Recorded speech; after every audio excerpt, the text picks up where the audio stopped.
آلبالو پلو.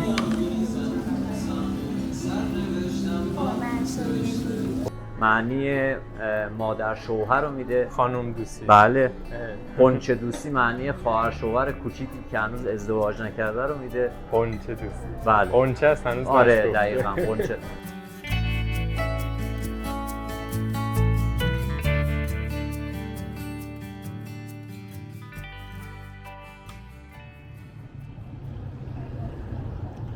درود به همگی، امید که خوب باشید. هر جای دنیا که هستید خوش اومدید به شهر شیراز. یه ظهر پاییزه اومدیم نزدیکای بازار وکیل و مجموعه وکیل که یه جای خوشگل رو بریم ببینیم، معرفی کنیم و یه ناهاری هم بخوریم. با من همراه باشید که کجاها میریم و کجاها رو میبینیم. با دوستم و همکار خوبم آقای زارم اینجاست که با همراهی هم میخوایم بریم. یه خاک شیراز همیشه گل خوشبویی دهد. حالا میخواد بهار باشه، تابستون باشه، پاییز باشه، همیشه شیراز و حال هوای بسیار زیبا و دلانگیزش هست. هر ماه هر روزش خاص و واقعا حال هوای خودشو داره. البته این موتوریا بذارن.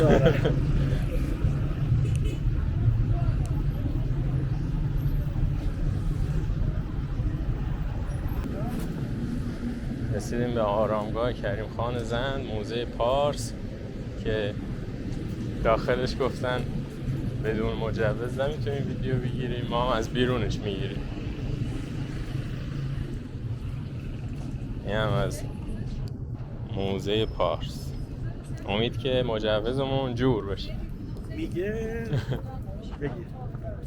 میگه چشم مخصوص تماشاست اگر بگذارن. بعد موزه از کجا؟ تعطیل الان 2:30 باز میشه. چشم مخصوص تماشاست اگر بگذارن و تماشای تو زیباست اگر بگذارن. موزه پارس هم زیباست اگر بگذارن. صنعتی نمازی چیزی از اینجا کسی یادشه؟ عزیزار شما یادتونه؟ والا اینجا کلا مجموعه باغ نظر بوده که یک باغی از روزگار صفوی بوده. یه دوره زندیه این بناها داخلش ساخته میشه، مثل ارگ کریم خانی، مثل دیوانخانه، همین کوشکی که امروزه با عنوان موزه پارس ازش یاد میکنیم. و تو دوره پهلوی هم اینجا این هنرستان صنعتی ساخته میشه و بسیار پیشرفته بوده. از اون دوره بسیار وسایل ارزشمندی رو داخلش استفاده میکردن، میکروسکوپ های نمیدونم خیلی اون موقع این همه تجهیزات پیشرفته داشت. آره من میبینم خیلی ها کامنت میذارن میگن ما از سالها پیش یادمونه هنرستان نمازی واقعا با کیفیت بود.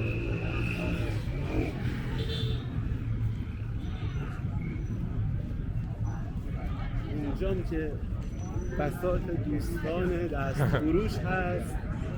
یه خورده کنار جای تاریخی جلوه خوبی نداره.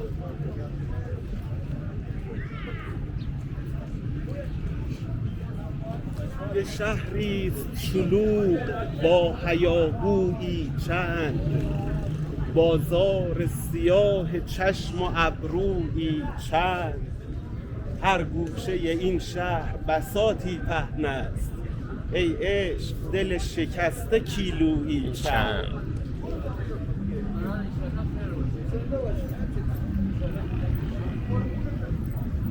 رسیدیم به خیابون نمازی یا خیابون پیروزی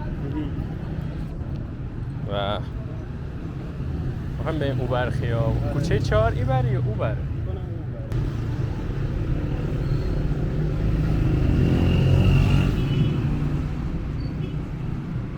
یکی از خیابونای برای جهاز دخترها میان خیابون نمازی. آره.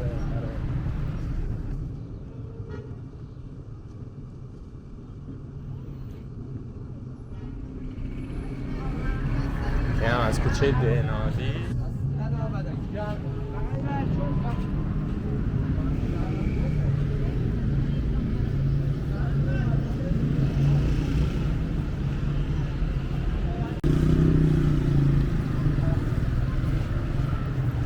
خب خیابون نمازی، کوچه 4. کوچه 2 رو گذروندیم که میشه خیابون دهنادی یا کوچه دهنادی.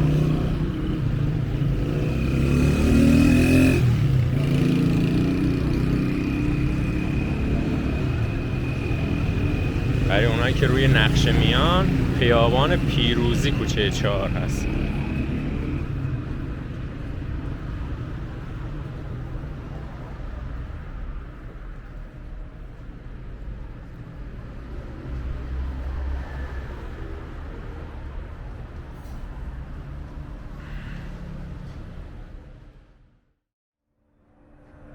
اینم از مطبخ و شربتخانه دوسی.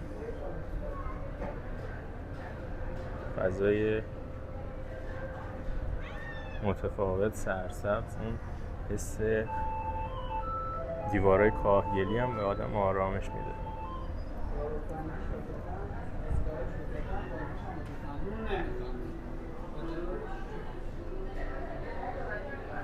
درود بر شما. سلام، خوش آمدید. وقتتون بخیر. سلامت باشید. ممنون. آقای کرمی یکی بله. از مدیرهای عمارت دوسی، شربتخانه و مطبخ و شربتخانه دوسی. از اینجا بهمون بگید. و من دیدم داخل فضای قدیمی داره، یا بله. خونه قدیمی بوده انگار. بله. شما خودتون مرمت و بازسازی کردید؟ خیر، اینجا قدمت ملک برمیگرده به حدود 160 سال قبل که مالک ما ملک شد توی حالت مخروبه و توی وضعیت خیلی بد که به صورت خرابه بوده تحویل میگیره. ضایعات و زباله و همه رو از ملک خارج میکنه و شروع به بازسازی ملک میکنه. به گفته خودشون حدود 30 تا کامیون فقط زباله از اینجا خارج شد. خدمتتون که عرض کردم بازسازی رو انجام میده، مرمت رو زیر نظر میراث انجام میده. بعضی از سقف‌ها طاقا سالم بوده ولی بعضی از سقف‌ها مثلا سقف‌های کف زیر زمین به صورت تخریب شده یا مخروبه بوده. اینا رو مرمت میکنه.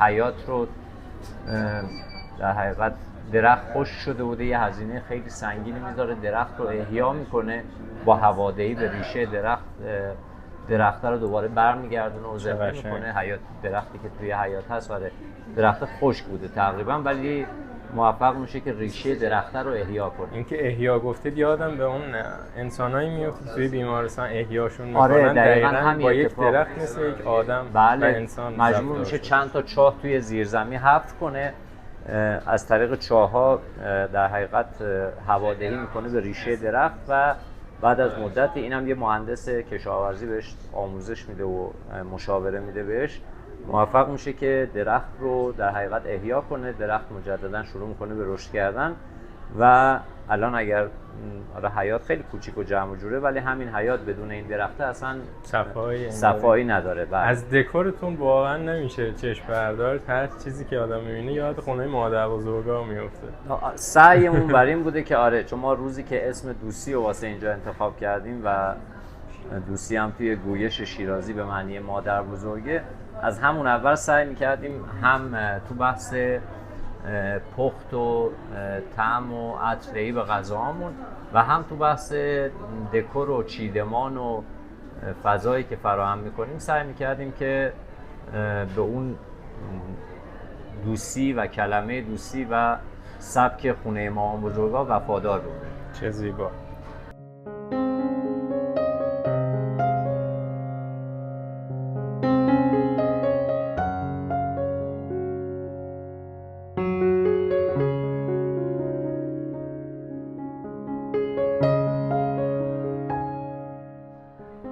همه وسایل هم که میبینید اینجا، این پارچ و لیوانای رنگی و قدیمی، حال و هوای قدیم رو برای آدم تداعی میکنن. چقدر روح داره چیای قدیمی واقعا. واقعا آره. خب داخل هم میشه یه توضیح هم بدید؟ بله بله.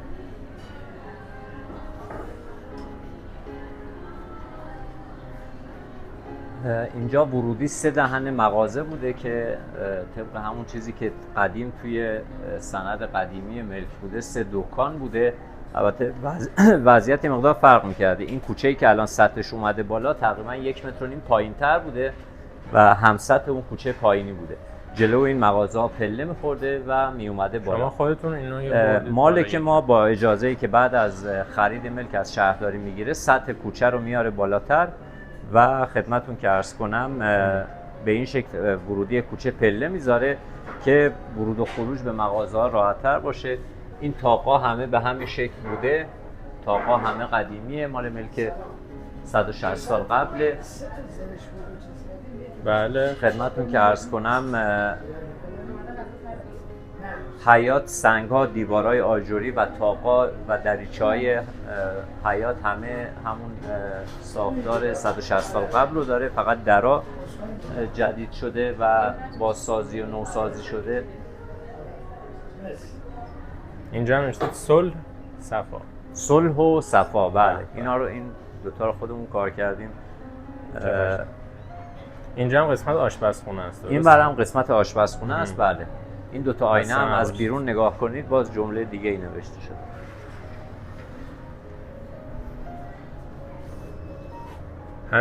همینطوری قشنگی بخوام.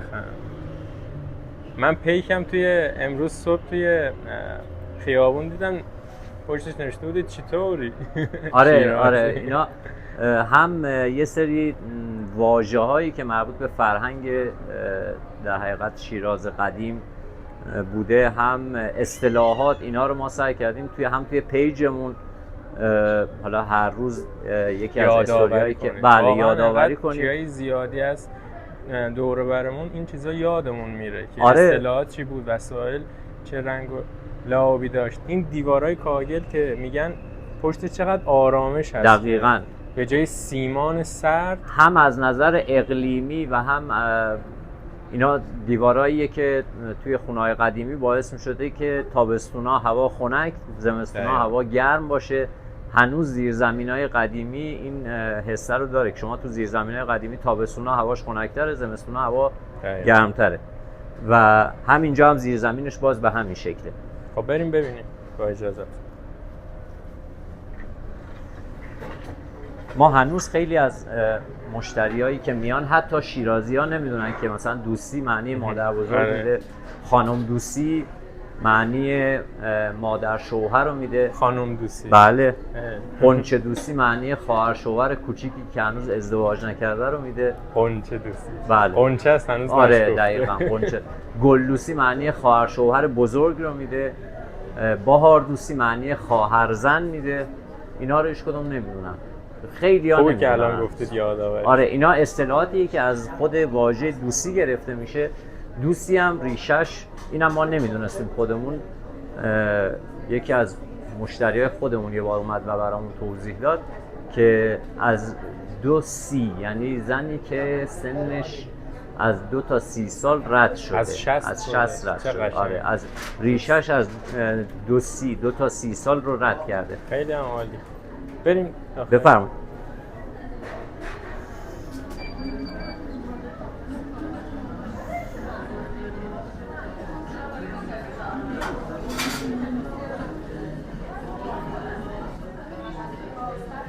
حیاط قبلا سرپوشیده نبود. ما به واسطه بارون و تابستونا که آفتاب میافتاد مجبور شدیم حیاط رو پوشوندیم. یه گوشه ایش اون رو باز گذاشتیم برای رشد درخت، چون بدون آفتاب یکم مشکل براش ایجاد میشه. ولی بقیه ساختاری که توی حیاط میبینید، این طاقای بالای دریچه‌ها همه اینا مربوط به قبله. چه حوض با صفا و حوضم توی در حقیقت جابجا شده.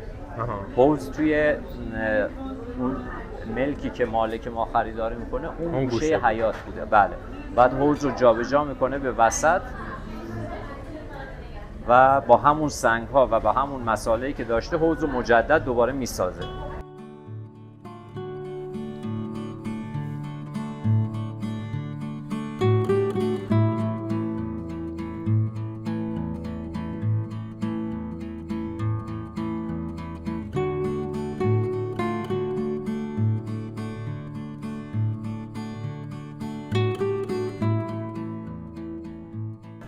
ملک همونجور که میدونید چند تا سطح داره.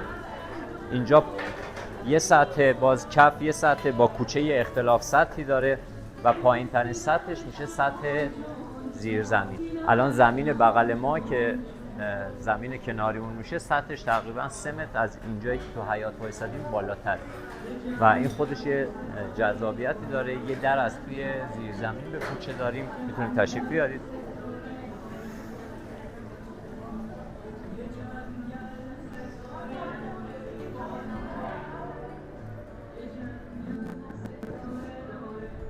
اینجا اینقدر به جزئیات توجه شده، صندلی و میز کودک هم دارید.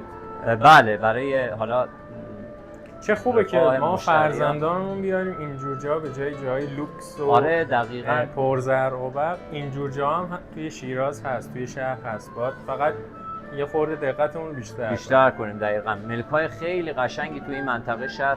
حالا این قسمتی که ما هستیم قدیما توی شیراز بهش گفته می‌شده منطقه خدمتتون که عرض کنم محله کلیمیا. بله. و که الان شده 4 راه نمازی. آره، تو سند قدیمی اینجا هم توی سند قید شده محله حوضقارچی. آره، این توی قسمت یه کوچه هست کنار میگفتن یه حوض قارچی. آره دقیقاً. آره، این منطقه بهش میگفتن حوضقارچی. زیر زمین تمام این طاقا، این 3 تا طاق همه قدیمی و مربوط به 160 سال پیشه. سقف‌ها و بعضی از طاقچه‌ها به هر حال تخریب بوده، بازسازی و نوسازی شده و ما برای که زیبایی خود ملک و قدیمی بودنش در حقیقت آسیب نبینه، می‌بینید چیزی به دیوارا آویزون نشده، چیزی نزدیم تا جایی که شده. آره، که همون چیزی که از قبل بوده و در حقیقت قدمت خود ملک و اصالتشه حفظ بشه و دست خورده نشه. ما ابتدا اومدیم داخل فکر کردیم اونجا بشینیم بهتره، ولی اینجا هم صفای خودشو داره. چرا؟ چون که از این یک ویو از توی زیر زمین به خاطر تعدد پنجره ها رو به حیاط، هر قسمت از زیر زمین که شما بشینید حیاط رو دید داره و قشنگی خودش هم.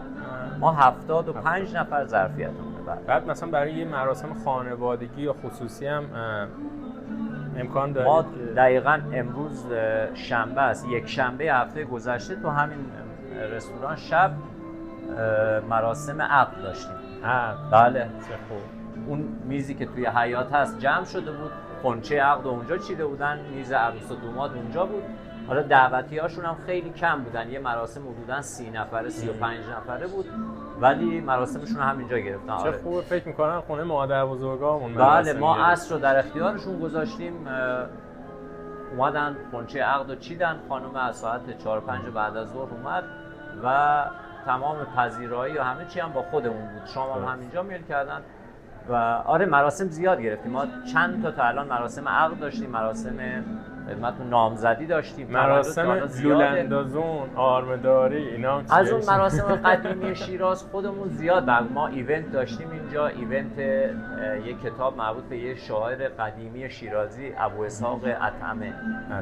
یک کتاب داره. بله، این کتابه رو اینجا یه شب یه ایونت داشتیم که نویسنده کتاب اومد و حالا خیلی از هنرمندا و کسایی که تو شیراز تو زمینه فرهنگ و ادب شیراز فعالیت دارن یه شب جالب اینجا داشتیم. و حالا مراسم‌های دیگه هر سال شب یلدا رو برگزار می‌کنیم به اون شکل سنتی و اون مراسم‌هایی که مربوط به شیراز میشه حالا اینجا هم نباشه جای دیگه مشارکت می‌کنیم. جالبی اینجا اینه که هر میزم یه اسم مخصوص داره. بله، ما روز اولی که در حقیقت چیدمان میزامون رو داشتیم انجام میدادیم اسم باغ‌های شیراز رو گذاشتیم رو میزای حیاط. الان تو حیاط میزامون باغ ناری، باغ عفیف آباد، باغ نارنجستان، باغ دلگشا، باغ جهان نما، این میزا باغ جنت باغ ارم، اینا رو توی حیاط داریم و اسم جاهای دیدنی و قدیمی شیراز رو روی میزای توی زیرزمین گذاشتیم. بزرگترین میزمون به یاد حافظیه نامگذاری شده، سعدیه، هفتنان، بازار وکیل. انگاری اونایی که از شهرهای دیگه میان یه آشنایی هم پیدا بله میکنن. بله میان با جایی تاریخ. بعضی وقتا میان میگن آقا گفتید میز سعدیه، یعنی این غذا قرار بره سعدیه؟ میگیم خیر میز سعدیه. یا کنار سعدی بشین. سرای مشیر، ارگ کریم خان و یه قسمت اون و قسمت کوچیک زیرزمین میزها متناسب با کلمه دوسی نامگذاری شده. آره میریم ببینیم.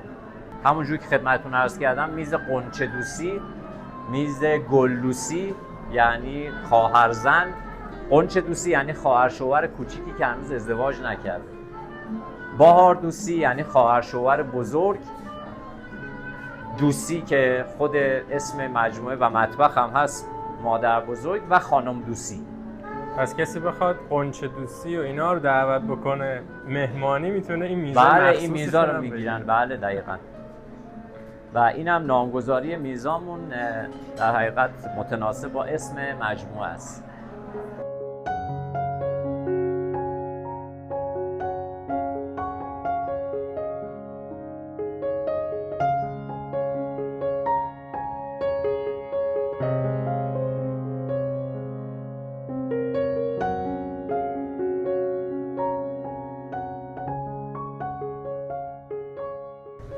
خب بریم ببینیم اینجا منو چیا داره.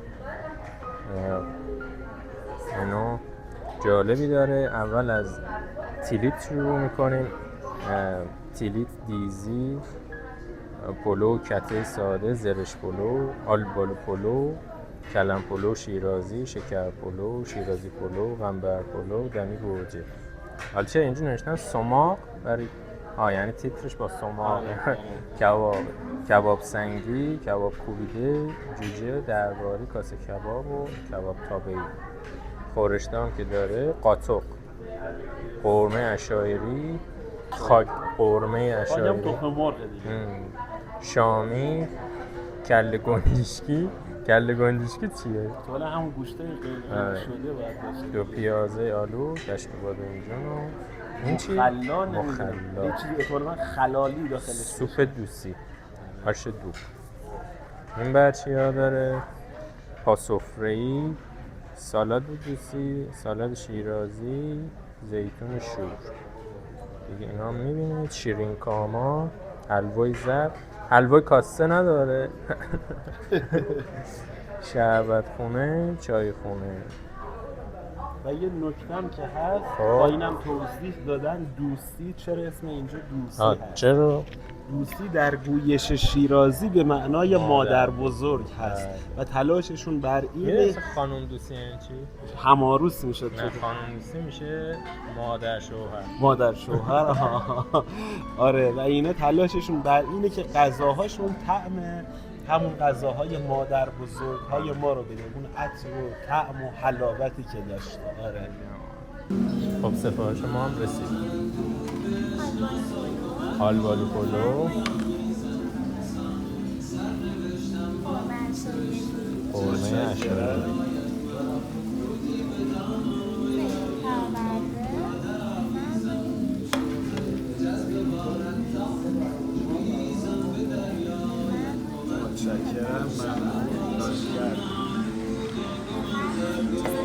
خیلی ممنون از پذیراییتون.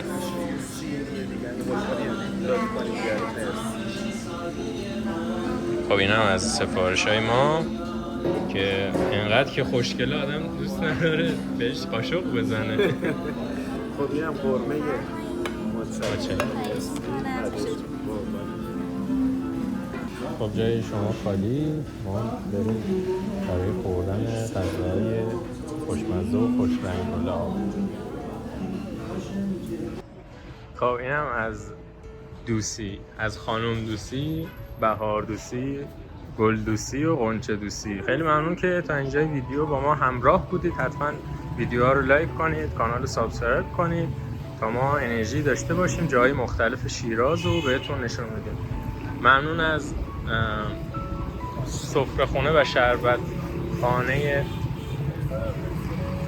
دوسی که ما مهمونشون بودیم و به شدت غذا عالی بود و همه چی درجه 1 بود و اینجا رو بهتون پیشنهاد میدم.